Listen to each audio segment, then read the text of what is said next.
Let's face it, tracking salt inventory is tough. Storm events are chaotic, and you want your team focused on keeping roads safe, not tracking how much salt was used each day. Fortunately, there's a better way. Introducing Salt Management from Stockpile Reports, your solution for continuous monitoring of salt inventory in your maintenance sheds. Here's how it works in 3 easy steps. Step 1. We install equipment in your sheds. Our system will then continuously measure your salt piles. Step 2.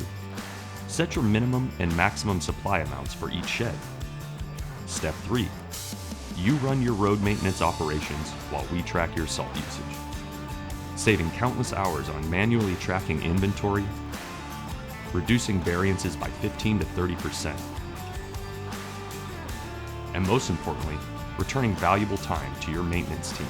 Salt Management from Stockpile Reports. At the end of the day, you spent your time where it counts. Are you ready to solve your salt inventory problems? Contact us today to learn more.